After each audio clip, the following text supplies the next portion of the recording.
Remember that huge news story last year?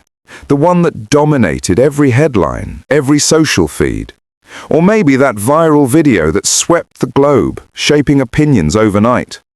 We consume media every single day. News, entertainment, social content. It feels like an endless stream, an open marketplace of ideas. But what if I told you that beneath the surface there's a hidden struggle, a battle for the very narrative of our world? Welcome to the fascinating and often unsettling world of the political economy of communication. It's a critical framework that asks the tough questions about our media landscape. Who owns it? Who profits from it? And how do power and money shape the information we receive, the stories we tell, and the societies we live in? In this video, we'll pull back the curtain. We'll establish the field's foundations, explore its three core concepts, commodification, spatialization, and structuration, and apply them to the biggest challenges of the digital age. Our central thesis is this: the media system is a power structure, not a neutral mirror. Understanding the forces that control it is crucial for anyone who wants to be a truly informed citizen. Let's begin with the roots. The political economy of communication is rooted in the tradition of classical political economy, which examines the relationship between politics, economics, and social life. Pioneers like Harold Innis first introduced the idea of knowledge monopolies, showing how the dominant communication technology of an era shapes social power. From this, Peck established three main characteristics. First is a critical approach. Peck rejects the idea that the media operates in a vacuum.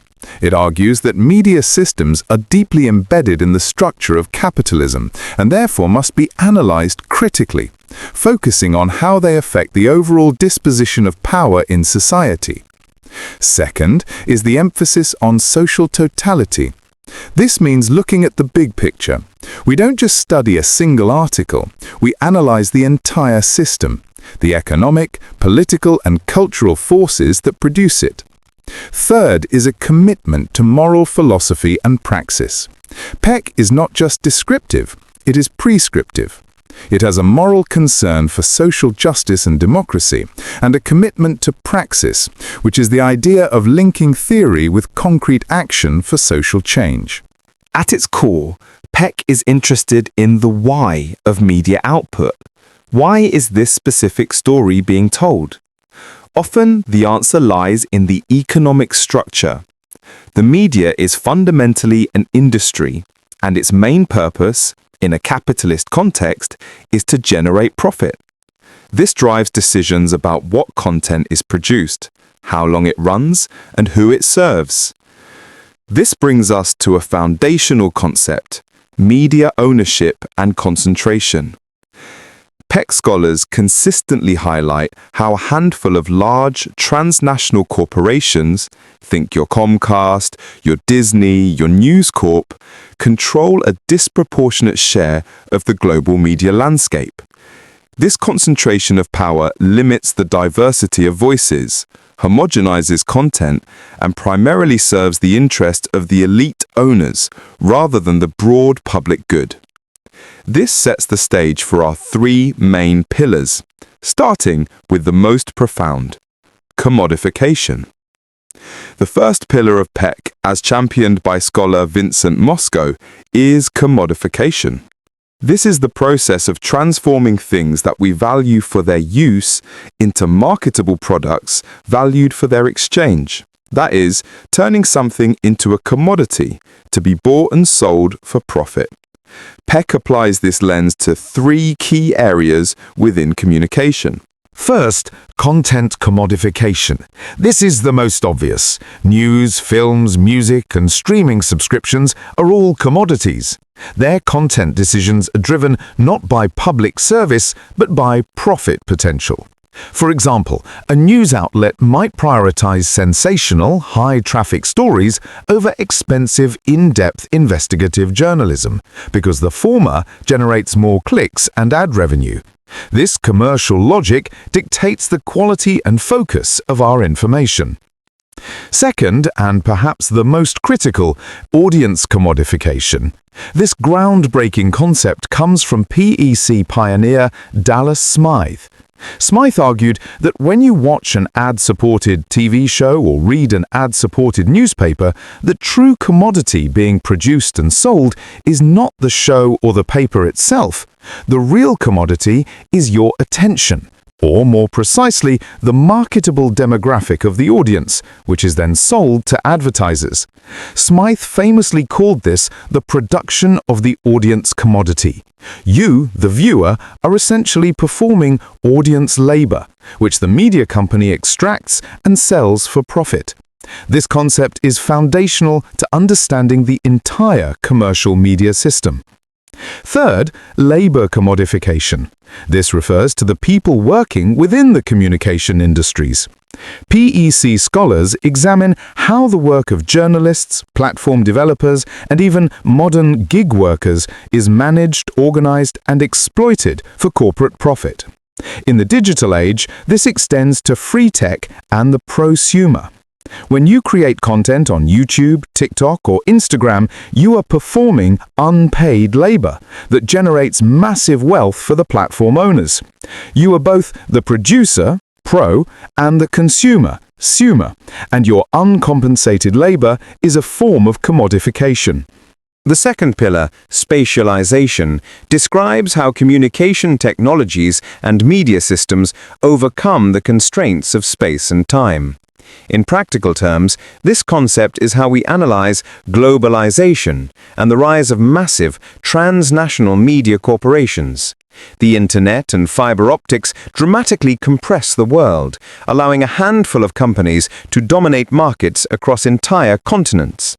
Spatialization is critical for understanding cultural imperialism. Peck thinkers like Herbert Schiller argued that the global flow of media content is predominantly one way, from the economically powerful West to the rest of the world. This content brings with it the dominant values, lifestyles, and ideologies of the originating country, often undermining local cultures and economies. Even today, this analysis holds true for the dominance of US-based platforms like Netflix, Amazon, and Google in countries around the globe. The third pillar is structuration. This concept, borrowed from Anthony Giddens, tries to resolve the tension between agency, the power of individuals to act, and structure, the social systems and institutions that constrain us. In Peck, it means understanding how individuals, like journalists, activists, or even everyday users, can exert influence within the structured limits of the media system. Structuration helps us analyze how activists use social media to organize agency, but are simultaneously constrained by the platform's business model, algorithmic biases, and corporate censorship structure. It's an ongoing dialectic. PEC scholars use this lens to examine the intersection of media power with deeply entrenched structural features of society, such as social class, race, and gender, showing how the corporate media system often reinforces existing inequalities rather than challenging them. No discussion of PEC is complete without the propaganda model, developed by Edward S. Herman and Noam Chomsky. The model argues that the mainstream media serves as a tool to manufacture consent for elite interests through a series of filtering mechanisms. These are 1. Ownership, or the fact that most media outlets are owned by large corporations with profit motives. 2. Advertising, which is the primary funding source for most news organizations. 3. Sourcing, which refers to the fact that many media outlets rely on official and powerful sources for their information. 4. Flack, which refers to the negative responses that media outlets suffer if they publish information that is critical of powerful individuals or institutions. And 5. Anti-communism, or a dominant ideology, which refers to a general worldview that frames all news stories. While originally applied to traditional news media, the model remains remarkably relevant. Consider the FLAC filter. Coordinated online harassment campaigns are a new form of digital FLAC used to silence dissenting voices. The filter of dominant ideology has evolved from Cold War anti-communism to a generalized defense of global capitalism and neoliberalism. The propaganda model provides a powerful, systematic explanation for why the news often looks the way it does. The shift from mass media to digital media didn't make PEC obsolete, it gave it new material. Welcome to the digital political economy. This branch investigates the power of tech giants like Meta, Amazon, and Google. The core concept here is data extraction. Instead of just selling your attention, these companies extract your personal data, your preferences, behaviors, and relationships, and use it as the primary raw material for new profit models. This system is often described as surveillance capitalism, where our daily lives become a continuous data flow to be captured and monetized. Furthermore, the algorithms that determine what you see are not neutral. They are code designed to maximize engagement and profit, creating filter bubbles and echo chambers that fragment public discourse. The biggest communication challenge today is not a lack of information, but the structural forces controlling its distribution. The final, most hopeful characteristic of PEC is praxis, the commitment to action. If the media system is a political and economic problem, the solution must be political and economic. PEC scholars and activists advocate for systemic change, not just behavioral change. This includes advocating for stronger government regulation to limit media ownership concentration, promoting and funding robust, independent public service media, and demanding greater data sovereignty and privacy laws. It also means supporting alternative and community media, which operate outside the commercial logic of profit. Ultimately, praxis calls on us to become more than just consumers. It demands we become active, critical participants in the communication process. We must recognize that the stories we are told and the values embedded in our media are not inevitable. They are the result of political and economic choices. By understanding the system, we gain the power to challenge and change it. To recap, the political economy of communication reveals that power and money are the engines of the media world. We learned about the commodification of content and attention, the global reach of spatialization, and the filtering power of the propaganda model. The narrative you see is a manufactured product designed to sustain a certain economic order. Now, I want to hear from you. After watching this, what is the single biggest issue you see in your own media consumption? Is it a concentration of ownership or the power of algorithms? Let me know in the comments below.